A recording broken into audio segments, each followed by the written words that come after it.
Hello guys, मेरा नाम है वैभव और आप देख रहे हैं मेरे YouTube channel accountancy on tips. Today we are on our fifth lecture of full course accounting series for class 11th। So let us begin. Hello friends, आज हमारा लेक्चर 2 है जर्नल एंट्रीज़ का। So let us start. पहले तो हम थोड़ा सा revision कर लेते हैं जो हमने डेबिट क्रेडिट टेबल देखा था।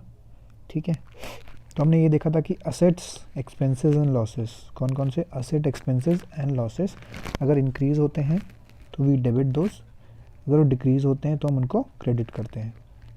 ठीक है, सेकंड हमने ये देखा था liabilities including capital, liabilities including capital, incomes and any gain, if they are increasing we credit, if they are decreasing we debit। ठीक है, इतना सबको याद होगा। ठीक है, एक क्वेश्चन मैं लास्ट क्लास में कराया था, एक क्वेश्चन मैं अभी लाया हूँ आपके लिए। ठीक है, ये एनसीईआरटी का ही क्वेश्चन है, पर इसको हम पूरे प्रॉपर फॉर्मेट से करेंगे। देख लीजिए आप, हम एक एक चीज़ करके चलेंगे जैसे हमको एग्ज़ाम में करना है। फर्स्ट पॉइंट बढ़ते हैं। Business commenced with a capital of 6 lakhs। ठीक है, हमने देखा था कि बिजनेस कमेंसमेंट की एंट्री होती है जब कैपिटल की, तो उसकी एंट्री क्या होती है, कैश टू कैपिटल। तो हमको नहीं लिखा हुआ कि ये क्या लाया है, बिल्डिंग लाया है, कैश लाया है, कुछ भी, तो हम इसको कैश एज्यूम करके चलेंगे। तो cash account debit to capital account, कितने लाए हैं, 6 lakhs, तो 6 लाख रुपए इस तरीके से मैंने डाल दिया। लास्ट क्लास में शायद मैंने लेजर फोलियो नहीं बताया था आपको, क्योंकि अभी प्रैक्टिकली यूज़ नहीं होता है, बट मैं बता देता हूँ। लेजर फोलियो होता है बेसिकली एक पेज नंबर। ठीक है, मैं यहाँ पे एक लेट से यहाँ पे लिखूँगा 42, यहाँ पे लिखता हूँ 64। तो मैं इससे ये बोलना चाह रहा हूँ कि अगर मुझे कैश बुक में, मतलब कैश अकाउंट में कैपिटल की एंट्री ढूंढनी है तो I will go to page number 42, और मुझे कैपिटल अकाउंट में कैश की यही वाली एंट्री ढूंढनी है तो मैं इसमें जाऊँगा 64 पेज में। तो इसको ज़्यादा ध्यान मत दो, बस ये समझ के चलो कि इसको इसके बाद जैसे जर्नल होता है उसके बाद हमारी लेजर पोस्टिंग होती है। तो जब लेजर में पोस्ट हो जाता है, अकाउंट्स प्रिपेयर हो जाते हैं, तो फिर कौन से पेज नंबर पे हमको अकाउंट दिखेगा, बेसिकली वो है ये। ठीक है, इसके साथ एक चीज़ और आती है, जब हम एंट्री करते हैं, हमने एंट्री करी cash account debit to capital, so we have to provide a narration to it. ठीक है, नरेशन मतलब कि उस एंट्री को, जैसे ये तो हमने अकाउंटिंग टर्म्स में लिख दिया debit credit, we have to give a one liner to it. ठीक है, तो हमको पता है कि क्या है, बिजनेस कमेंस करा है, कैपिटल क्या है, तो हम ये लिख सकते हैं बीइंग कैपिटल इंट्रोड्यूस्ड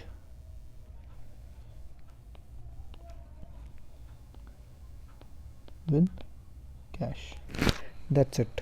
ठीक है, हमारी फर्स्ट एंट्री कंप्लीट हुई। सेकंड एंट्री में कहता है 4,50,000 डिपॉजिटेड इन बैंक अकाउंट। ठीक है, सेकंड एंट्री है 4,50,000 डिपॉजिटेड इन बैंक अकाउंट। दिमाग में चलता रहना चाहिए कि क्या आएगा। देखिए, व्हाट कम्स इन, या फिर असेट मेरा बढ़ रहा है, मेरा क्या बढ़ रहा है, बैंक बढ़ रहा है, क्योंकि मेरे बैंक में पैसे डाले हैं। तो बैंक अकाउंट डेबिट, मेरा क्या डिक्रीज़ हो रहा है, कैश, मतलब मेरे हाथ से एक हाथ से कैश जाके दूसरे बैंक में डल रहा है। Similarly being cash deposited in bank. ठीक है, 4,50,000। अगर इसी क्वेश्चन में हमें डेट दी होती कि ये ट्रांजैक्शन किस किस डेट की, तो हम यहाँ पे डेट डालते हुए चलते हैं इधर इधर। ठीक है, बट हमको डेट नहीं पता है तो हम सीरियल नंबर डालते हुए चल रहे हैं। ठीक है, थर्ड वो कहता है 2,30,000 plant and machinery purchased bye paying 30,000 cash immediately. ठीक है, तो कहने का क्या मतलब है कि 2,30,000 की मशीनरी है, जिसमें से 30,000 मैंने कैश में दे दिए, तो मैंने भी 2 लाख नहीं दिए हैं, तो मैंने इसको अभी एज अ क्रेडिट पे लिया है, क्रेडिट और लोन। ठीक है, तो मेरी क्या एंट्री होगी, थर्ड यहाँ पे कर रहा हूँ मैं।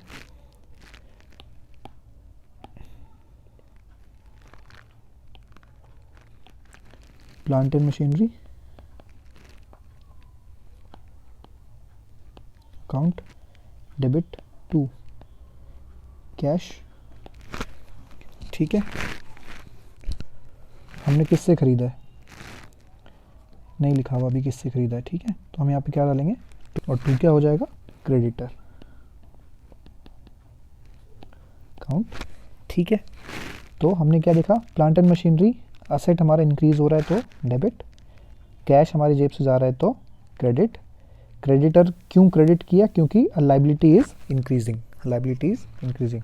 2,30,000 का मेरा प्लांट एंड मशीनरी थी, जिसमें से मैंने 30,000 कैश दिया एंड 2 लाख क्रेडिट पे है। ठीक है, अगर यहाँ पे लिखा होता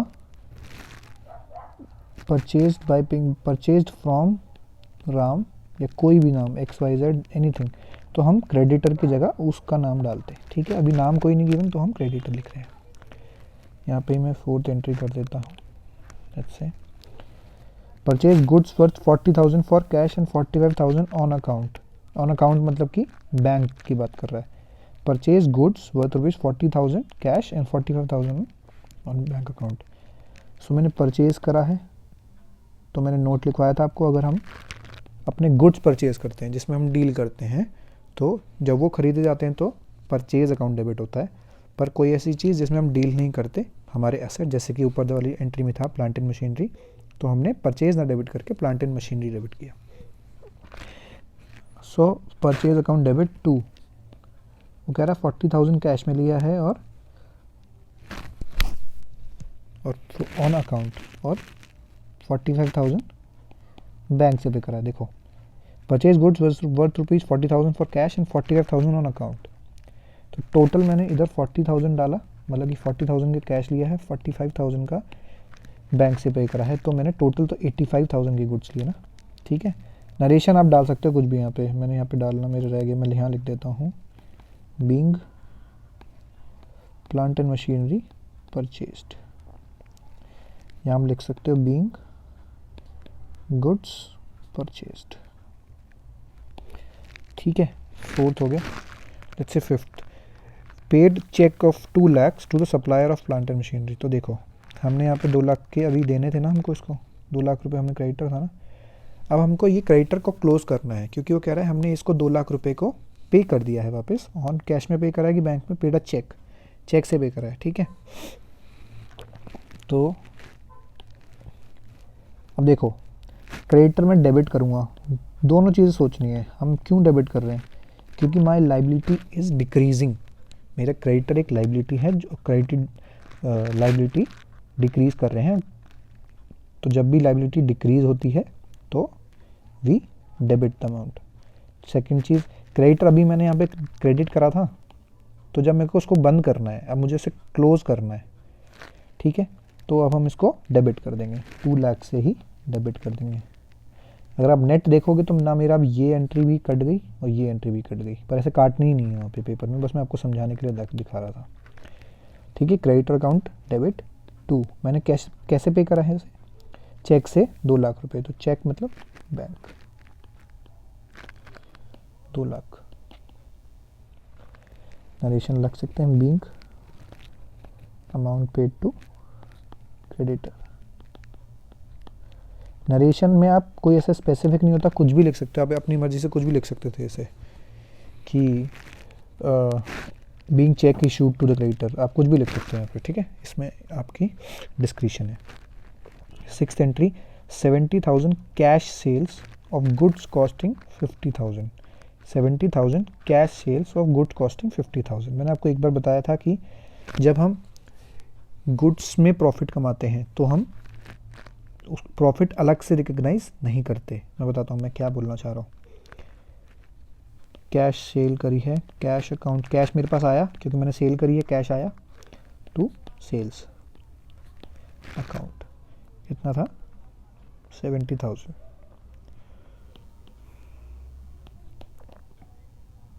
ठीक है, बीइंग सेल्स मेड। इसका ये इन्फॉर्मेशन देना, ये वाली इन्फॉर्मेशन देना इररिलेवेंट है इन the case of goods.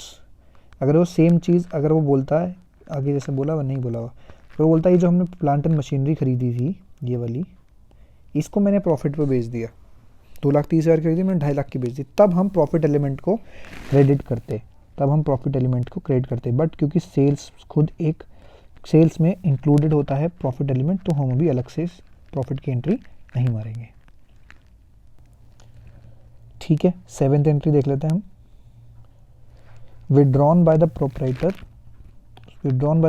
35,000 for personal use. ये वर्ड इंपॉर्टेंट है, जो पर्सनल यूज़ के लिए होता है उसे हम क्या कहते हैं, ड्राइंग्स। ठीक है, 7th entry, drawings account debit to, हमने क्या निकाला, कैश निकाला, शायद हमने इसमें से विड्रॉन में 35,000 कैश, तो 35,000 रुपीज़ मैंने कैश निकाल लिया। Being drawings made.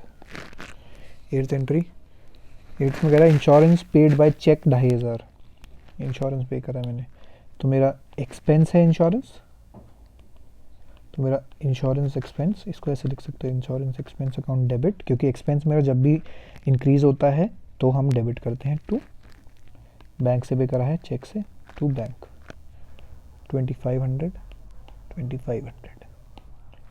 Being insurance expenses paid. 9th entry देख लेते हैं। 9th एंट्री में कहता है सैलरी 5,500 आउटस्टैंडिंग। भी आपके लिए नया पॉइंट है, थोड़ा सा ध्यान से समझना। ठीक है, इसकी मैं एंट्री आपको बताता हूँ, फिर मैं समझाता हूँ एंट्री क्यों हुई है। सैलरी, एक मैंने आपको एक स्टार्टिंग में 2 सिस्टम बताए थे, थोड़ा सा रिवाइज कर लेते हैं। बेसिस ऑफ अकाउंटिंग मैंने 2 बताए थे, बेसिक्स ऑफ अकाउंटिंग, एक बताया था कैश, एक बताया था अक्रूवल सिस्टम। कैश हम फॉलो नहीं करते अनलेस स्पेसिफाइड। अक्रूवल में ये बताया गया था आपको कि एक्सपेंस या income irrespective of the payment और रिसीवल, मतलब कि इर्रिस्पेक्टिव ऑफ रिसीप्ट और पेमेंट हम रिकॉर्ड करते हैं ऑन ड्यू बेसिस, मतलब कि क्या कहने का मतलब है, मान लेते हैं 2 एम्प्लॉयज़ हैं, ठीक है, फर्स्ट और सेकंड, ये अप्रैल मंथ है कि सैलरी है मई, 2 मंथ की बात करते हैं अभी। अप्रैल मंथ की सैलरी मैंने दोनों की 10,000 सैलरी, 10,000 ईच, मैंने इसको दे दी, इसको नहीं दी, ठीक है, इसको नहीं दी, इसको दे दी। अगर मैं एक्रूवल सिस्टम फॉलो कर रहा हूँ तो मैंने इसको सैलरी दे दी, अच्छी बात है, इसको सैलरी नहीं दी, तब भी मेरा इस अप्रैल मंथ का सैलरी एक्सपेंस 20,000 होगा, क्योंकि वो देना मेरा बन गया है, वो मेरा ड्यू हो गया है पे करना, तो मेरा एक्सपेंस 20,000 ही होगा। Same in the case of May month,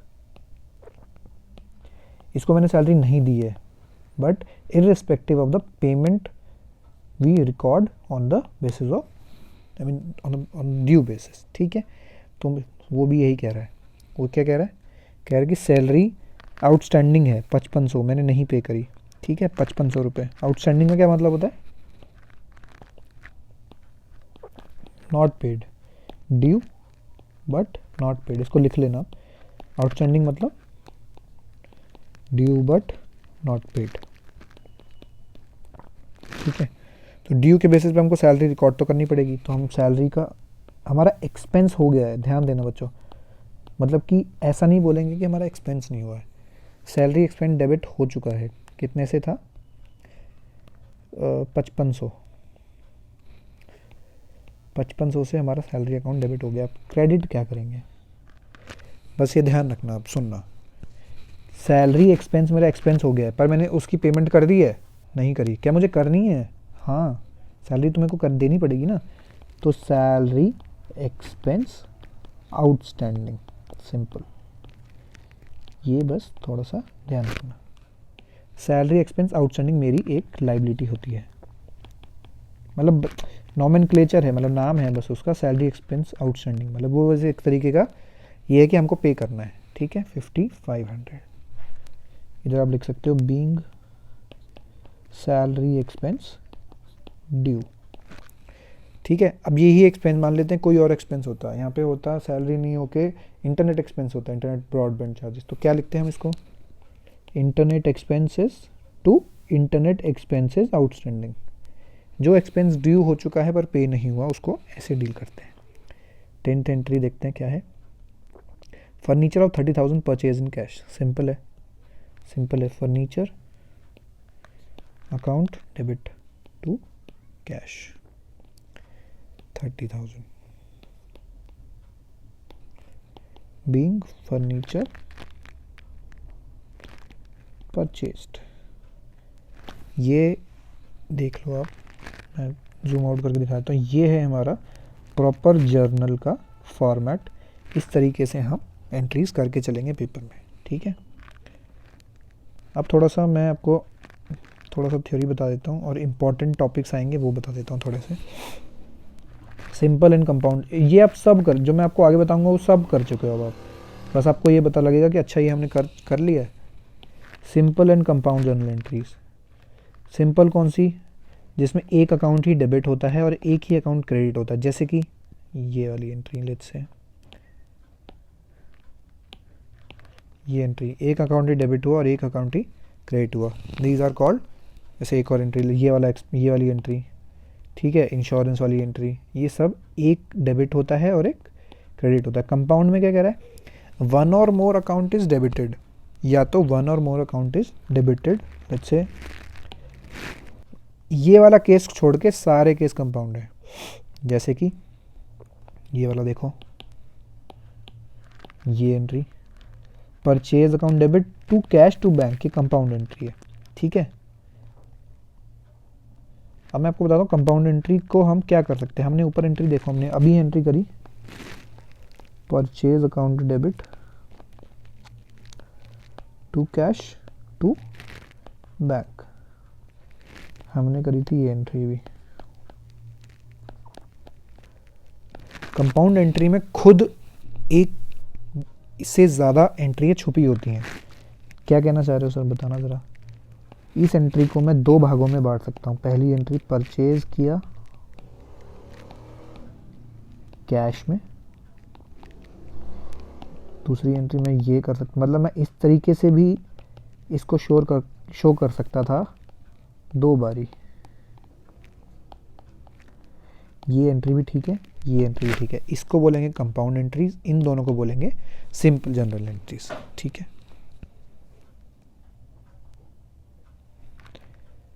कुछ स्पेसिफिक केसेस देख लेते हैं, इंपॉर्टेंट है जो जनरल एंट्रीज में आएंगे। ठीक है, परचेज रिटर्न या सेल्स रिटर्न। हमने गुड्स, ए ने बी को गुड्स सेल कर दिए, बी ने परचेज कर लिए। ठीक है, मैं इसी केस में दोनों चीज़ें बता दूंगा। 10,000 के गुड्स थे, ठीक है, ए ने बी को सेल करे, तो ये सेलर है, ये परचेजर है। ठीक है, ठीक है, बी को गुड्स पसंद नहीं आया, बी ने गुड्स वापस कर दिए। तो हम देखेंगे बी की बुक्स में क्या एंट्री होती है। B is the returner of goods. B ने पहले क्या एंट्री करी होगी, जब उसने गुड्स खरीदे होंगे, तो उसने कहा होगा purchase account debit, let's say उसने कैश में खरीदे थे 10,000, ये करा होगा उसने। सिंपल सा है। ए ने क्या एंट्री करी होगी इससे पहले, ए अब क्या है, रिसीवर ऑफ रिटर्न गुड्स। ए ने पहले क्या एंट्री करी होगी, कैश अकाउंट, मतलब कैश अकाउंट डेबिट, क्योंकि उसको पैसा मिला होगा, उसने सेल दिखाई होगी अपनी पहले। अब वो कह रहा है नहीं चाहिए गुड्स, इसको अब वो रिवर्स कर देगा। क्या करेगा, इसने पैसे दिए थे पहले, इसको पैसे वापस मिल जाएंगे और इसका जो परचेज था वो परचेज रिटर्न बन जाएगा 10,000। हम परचेज क्रेडिट नहीं करेंगे, ध्यान रखना, हमको परचेज रिटर्न क्रेडिट करना पड़ेगा। ठीक है, बात एक ही है, पर्पस दोनों का एक ही है, सेम चीज़। इधर इसने कैश पहले इसको मिला होगा, अब ये कैश वापस करेगा और क्या करेगा, क्रेडिट सेल्स रिटर्न, डेबिट करेगा 10,000 से टू कैश, वापस दे देगा उसे। सिंपल, बस इतना ही है, cell return cash purchase return. ठीक है। Second case, advance expenses. कोई एक्सपेंसेस ऐसे भी होते हैं जो हमने एडवांस में पे कर दिए हैं, जैसे कि अभी हमने देखा था ऊपर आउटस्टैंडिंग था, ड्यू हो गया था पर पे नहीं करा था। कुछ एक्सपेंसेस ऐसे होते हैं जो अभी ड्यू भी नहीं हुए हैं।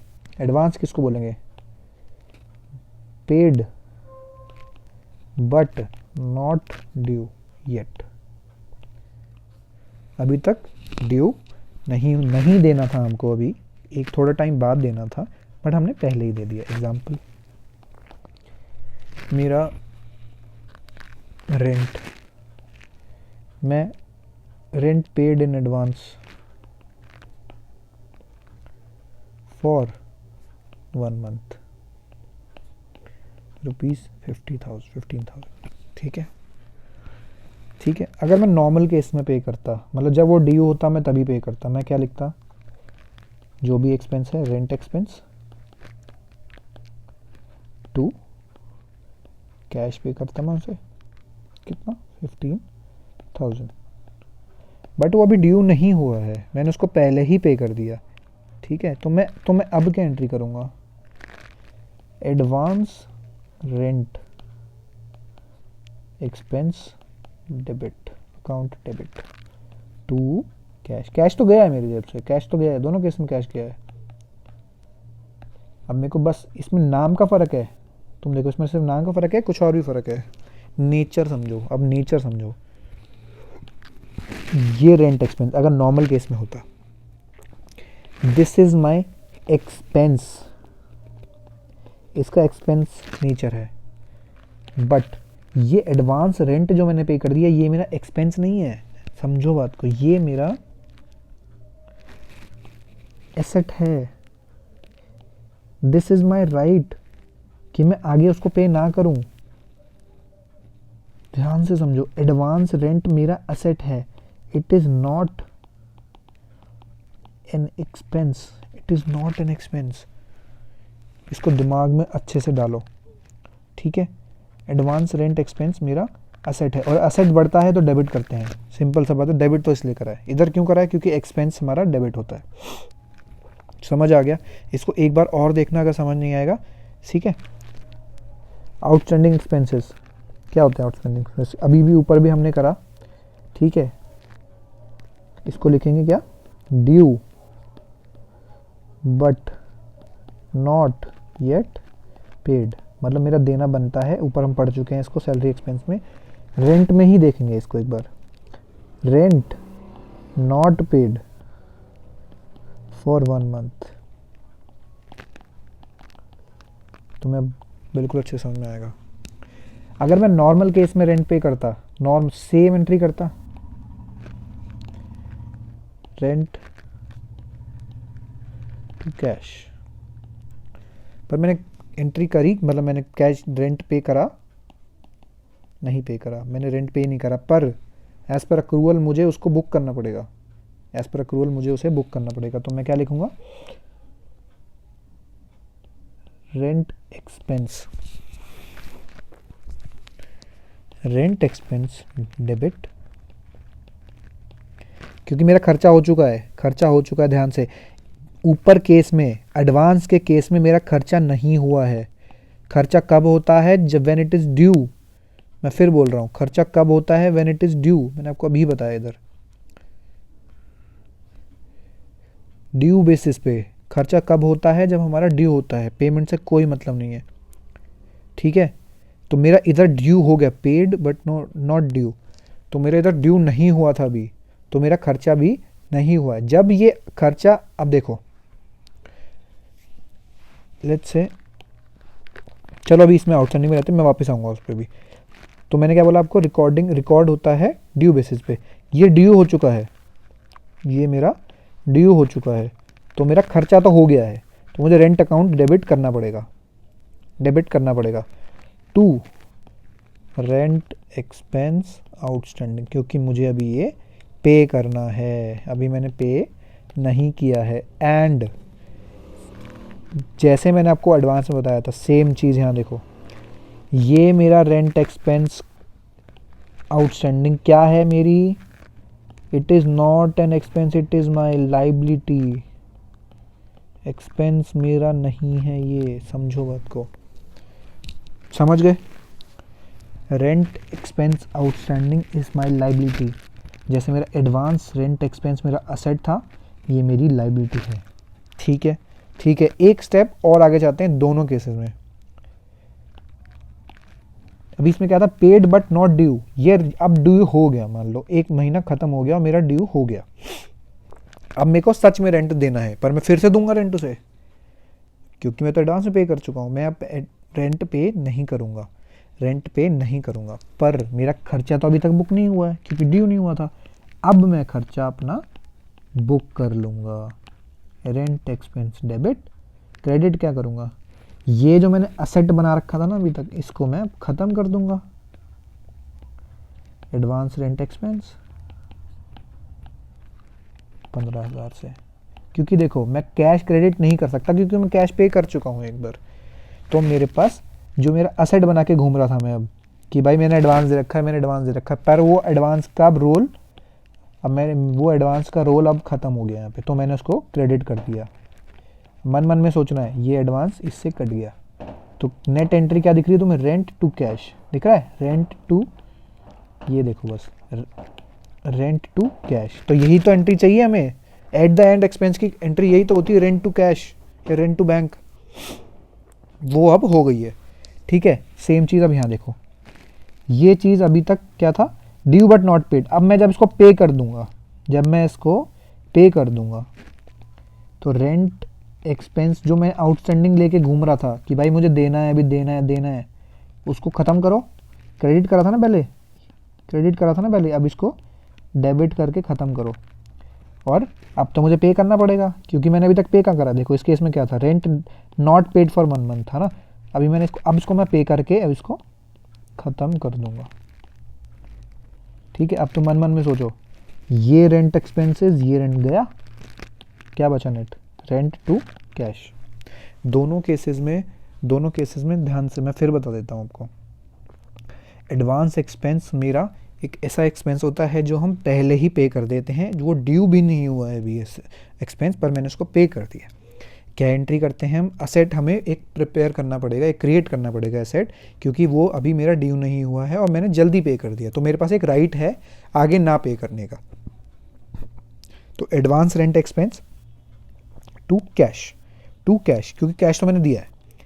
कल को जब वो ड्यू हो जाएगा, वो मंथ जब ख़त्म हो जाएगा, जब मेरे को असली में वो देना बन जाएगा, दे तो मैंने पहले दिया, पर वो जब असली में देना बन जाएगा तो मुझे एक्सपेंस फिर बुक करना पड़ेगा। एक्सपेंस मतलब तब जाके बुक करना पड़ेगा, रेंट एक्सपेंस डेबिट, और मुझे ख़त्म करना पड़ेगा जो मैंने अभी तक असेट बना के रखा था कि मेरे को रेंट मेरे को नहीं पे करना। अब ये कट गया, मतलब ये काटना नहीं है तुम्हें एंट्रीज़ में, बट ये तुम्हें एंट्रीज़ ये ध्यान रखनी है, पहली एंट्री ये होगी, दूसरी एंट्री ये होगी। ठीक है, जब तक ये पूछ ही नहीं जाए ये एंट्री नहीं करनी। वो तुमसे बोलेगा कि एडवांस रेंट पेड, तो बस ये एंट्री करके छोड़ देनी है, ये नहीं दिखाना हमें ये भी आता है सर, ये देखो कि अब आगे क्या होगा, बस पता होना चाहिए आगे ये होगा। सेकंड चीज़, आउटस्टैंडिंग एक्सपेंस। रेंट हम ड्यू हो गया है, आउटस्टैंडिंग कब बताया मैंने आपको, जब रेंट ड्यू हो गया है पर पे नहीं करा है। तो ड्यू हो गया है तो हम रेंट एक्सपेंस तो बुक करना पड़ेगा भाई, एक्सपेंस बुक करना पड़ेगा, rent expense debit to rent expense outstanding, और ये क्या है, मेरी एक लाइबिलिटी है। पहला स्टेप। दूसरा स्टेप क्या होगा, जब मैं पे करने जाऊंगा, फिर मैं सच में जब मैं पे करने जाऊंगा तो रेंट एक्सपेंस आउटस्टैंडिंग डेबिट मार दूंगा क्योंकि पहले क्रेडिट करा था, और कैश को क्रेडिट कर दूंगा, ख़त्म। ठीक है, चलो जी आगे चलते हैं, डिस्काउंट का केस देखते हैं। डिस्काउंट हमारे सिलेबस में 2 तरीके के हैं। ठीक है, एक है ट्रेड डिस्काउंट, एक है कैश डिस्काउंट। एक है ट्रेड डिस्काउंट, एक है cash discount. So trade discount होता है वॉल्यूम डिस्काउंट। क्या मतलब हुआ इसका, वॉल्यूम का मतलब हुआ डिपेंड्स अपॉन द क्वांटिटी। कभी आप दुकान में जाते हो, सुना होगा आपने घर पे अपने कि थोक पे माल लेके आए हो, थोक मतलब कि एक क्या कहते हैं उसे, होलसेल पर। होल सेल पर लेके आए हैं। तो क्या कहते हैं वो, भाई कोई चीज़ मान लो एक टोमेटो केचप 100 रुपये की है अगर, और यही टोमेटो केचप आप अगर 10 लोगे तो कहता चलो ठीक है मैं 95 पर केचप लगा दूंगा। ठीक है, ठीक है, तो तुम्हें 5 रुपये पर केचप, मतलब कि 5 इंटू 10, 50 रुपये का डिस्काउंट मिला है। इसको कहते हैं ट्रेड डिस्काउंट। सिंपल है ये आपको पता भी होगा, जो ज़्यादा क्वांटिटी लेने पे मिलता है। कैश डिस्काउंट क्या होता है? कैश डिस्काउंट होता है कि भाई ऑन द स्पॉट पेमेंट करो, ऑन द स्पॉट पेमेंट पर जो डिस्काउंट मिलता है। जैसे कि मान लो कि मेरा बिल बनता है भाई 10,000, वो कहता है 10,000 है, अभी कैश पे कर दे पूरा, मैं 9500 लगा दूंगा। ठीक है, 500 रुपये का डिस्काउंट देता है। बोलता है कि नहीं यार क्रेडिट पे चाहिए मुझे, मतलब मैं 10-15 दिन, चल ठीक है फिर तो 10,000 ही दे दियो। बोलता है अभी के लिए अगर तू अभी पे करता है तो मैं तुमको 9500 में दे दूंगा, तो मेरे 500 रुपये डिस्काउंट है। बस तुम्हें अब ये ध्यान रखना है, trade discount not to be considered while journalising. Journal entries में इसका खुद मैं बताता हूँ क्या मतलब, टू बी कंसीडर्ड।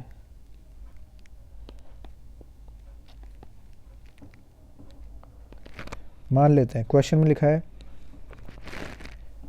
लिखा है ए गया बी के पास, ठीक है, उसने सामान खरीदा 10,000 क्वांटिटी, ठीक है, एट द रेट 100 रुपीज़ था। ट्रेड डिस्काउंट चल रहा था 20% और कैश डिस्काउंट चल रहा था 10%। ठीक है, ये बस एक बार ध्यान रखो। अब ये देखो, तो अब मैं ये बताता हूँ तुम्हें, ए की बुक्स में क्या एंट्रीज होंगी।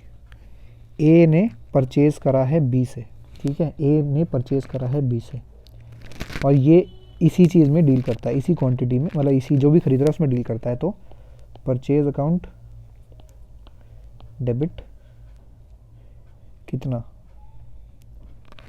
हुआ, 10,000 क्वांटिटी खरीदी है उसने 100 रुपीज़ की, ठीक है, बट उसे जितना भी आएगा उसको 20% डिस्काउंट मिल रहा है, और ट्रेड डिस्काउंट की एंट्री नहीं की जाती।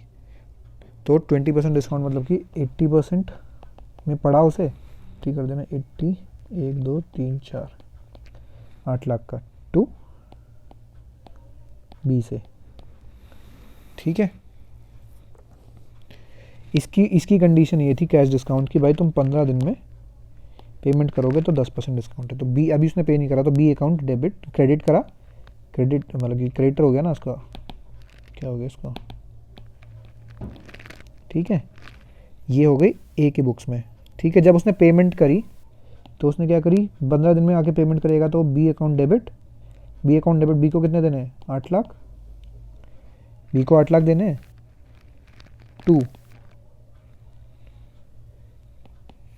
Discount received. अभी बताता हूँ क्या डेबिट, क्यों डेबिट, क्या क्रेडिट, क्यों क्रेडिट। डिस्काउंट टू कैश 10%, मतलब कि ये हो गया 80,000।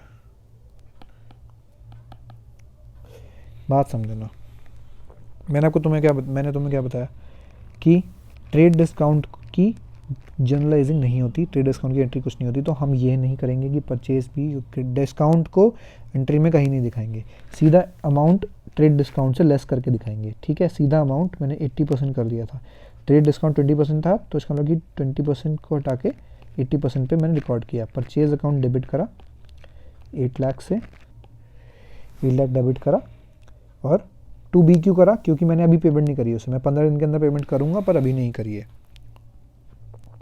बी अकाउंट डेबिट कर दिया मैंने, ये मेरा क्रेडिटर बन गया। अब सेकंड, जब मैं उसको पेमेंट करने आया, अब देखो ये मेरा क्रेडिटर था, मैंने बोला क्रेडिटर मेरा ख़त्म हो जाएगा क्योंकि मैं इसको पेमेंट करूँगा, बी अकाउंट को डेबिट मार दिया, पूरा अकाउंट ख़त्म कर दूंगा मैं, 8 लाख पूरा डेबिट कर दूंगा, ठीक है। क्योंकि ये एक चीज़ और देख लो, लाइबिलिटीज़ जब कम होती हैं तो हम डेबिट करते हैं पूरा अकाउंट, ठीक है। पर मेरे को 10% कम देना है अब, क्योंकि मैं उसको भाई 15 दिन के अंदर पेमेंट कर रहा हूँ। तो मेरे को डिस्काउंट कितना मिला, 80,000। 8 लाख का 10% 80,000, और मैंने कैश कितना पे करा, 7,20,000।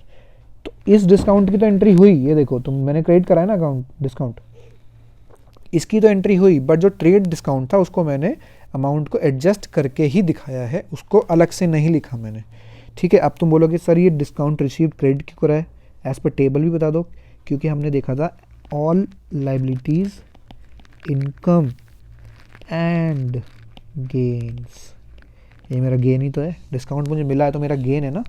If they are increasing we credit, ठीक है, ठीक है, बढ़ रहा है मेरा डिस्काउंट, और मेरे को बचा हुआ पैसा मुझे कैश में देना है, ठीक है। ये हमने देखा ए की बुक्स में। बी की बुक्स में देखते हैं सेम चीज़, उसने चीज़ सेल करी है मुझे, तो मेरे को पैसे मैंने नहीं दिए, इसको डेटर, एज अ डेटर उसने मुझे डेबिट कर दिया, कितने से, 8 लाख से। सेम चीज़ उसने, क्योंकि 20% मुझे ट्रेड डिस्काउंट दिया तो उसके लिए भी यही होगा, टू सेल्स, वो उसने मुझे सेल करी है तो 8 लाख रुपीज़ आ गया। अब जब मैं उसको पेमेंट करने आया तो उसको मिलेगा कैश, कितना, 720 मिलेगा कैश, और उसने मुझे डिस्काउंट दिया है, डिस्काउंट गिवन, अकाउंट डेबिट करना पड़ेगा 80,000 टू क्या, ए अकाउंट को वो ख़त्म कर देगा, जो उसने डेबिट डेटर बनाया था मेरे, अब वो उसको पैसे लेने का कोई हक नहीं है मुझसे, क्योंकि मैं उसे पैसे अब दे चुका हूँ, ठीक है। ये देखो ये डिस्काउंट की एंट्री हुई है, क्योंकि ये एक कैश डिस्काउंट है, ठीक है। इसको डेबिट क्यों किया सर, क्योंकि ऑल एक्सपेंसेस एंड लॉसेस, ये मेरा जब भी बढ़ते हैं, when they increases we debit those, ठीक है। एंट्री क्या करी मैंने, कैश अकाउंट, कैश मुझे मिला है 720, डिस्काउंट मुझे देना पड़ा 80,000 to a account 8 lakh rupees. मैंने आपको स्टार्टिंग से बताया है डेबिट अमाउंट और क्रेडिट अमाउंट इन टोटलिटी हमेशा मैच करेगा। देखो ये एक कंपाउंड एंट्री है, ये एक सिंपल एंट्री है, दोनों 720 प्लस 80 8 लाख होगा, 8 लाख मतलब ये मैच करेगा, ठीक है। डिस्काउंट का केस समझ में आ गया तुम्हें, ठीक है।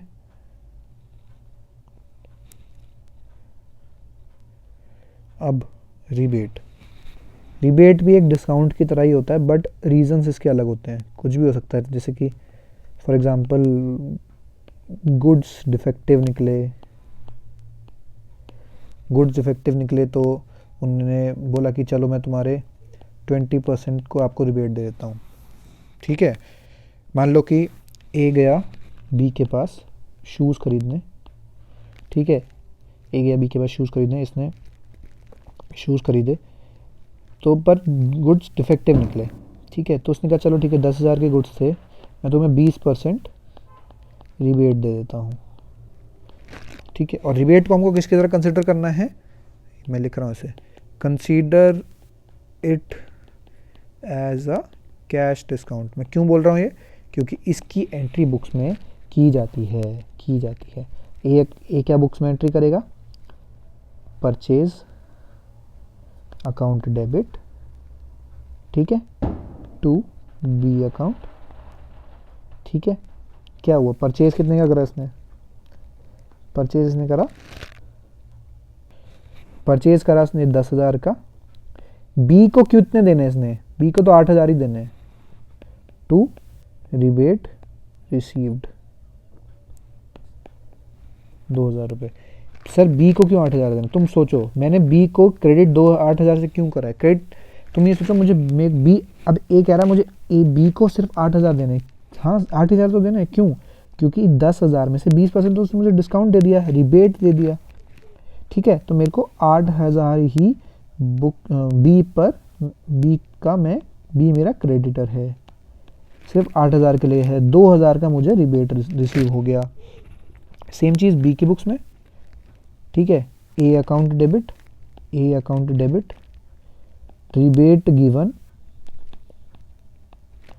Account debit to sale, A A से मुझे कितने रुपए लेने, 8,000 ही लेने हैं, 8,000 ही लेने हैं, क्योंकि 2,000 तो मैंने उसको डिस्काउंट दे दिया और 10,000 रुपये की सेल हुई है। सेल मेरी अभी भी 10,000 की है, ठीक है, ये ध्यान रखना। बैड डेट क्या होता है, ठीक है, बैड डेट क्या होता है? बैड डेट हर वो अमाउंट बैड डेट होता है जो हमने सेल के दौरान किसी को क्रेडिट पे गुड्स बेचे हैं और उससे अब पैसा नहीं आ रहा, इधर पार्शली और फुली। क्या लिखा है, पढ़ते हैं। Amount out of the credit sale, हमने कोई सेल करी थी क्रेडिट पे, कैश पे नहीं करी थी, क्रेडिट पे करी थी, which is not recoverable either fully और पार्शली, वो अब पैसा हमें नहीं मिल रहा, उसका बैंक, वो कोई भी रीज़न होता है, वो बैंक हो गया, वो भाग गया, वो हमारे टर्म्स अच्छे नहीं रहे, कुछ भी, उसकी एंट्री करनी पड़ेगी हमें, ठीक है, क्योंकि वो हमारा एक लॉस की तरह माना जाएगा, लॉस या एक एक्सपेंस की तरह। तो मेरा बैड डेट डेबिट,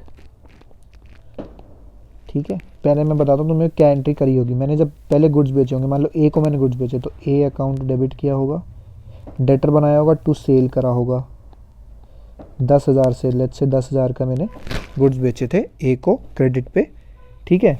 अब ए कह रहा भाई मैं 2,000 नहीं दे पाऊंगा, जो करना है कर ले, ठीक है। तो मैं क्या करूँगा, bad debt account debit to ए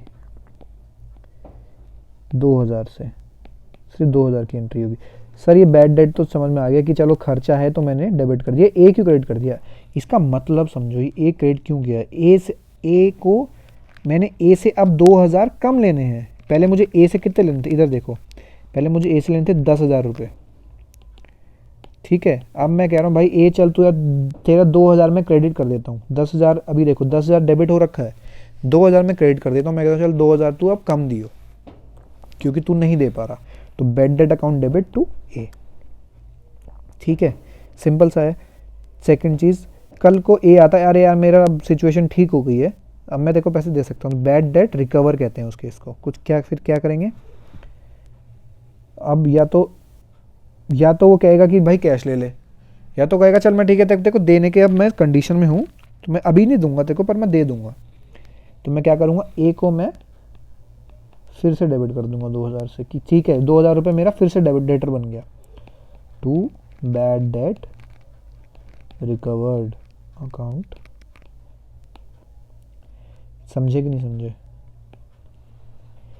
ए को मैंने अब मैं डेबिट क्यों कर दिया, क्योंकि वो कह रहा है कि चल मैं तेरे को पैसे दे दूंगा, तो मेरे को पैसे तो लेने ही है उससे, 10,000 लेने थे ना, उसने पहले कहा था नहीं दे पाऊंगा, या वो बैंकक्रप्ट हो गया था, जो भी था, तो 2,000 रुपये। ज़रूरी नहीं है कि ये केस भी हमेशा आए, क्या पता कि बैड डेट हो जाए बस ख़त्म हो जाए, उसके बाद रेयर केसेस में होता है कि वो कहता है कि नहीं यार चल ठीक है मैं तेरे को पैसे अब दे दूंगा, तो हम फिर से डेटर बना देंगे ए को और बैड डेट रिकवर्ड को क्रेडिट कर देंगे, ठीक है, ठीक है। कॉन्ट्रा एंट्रीज क्या होती हैं,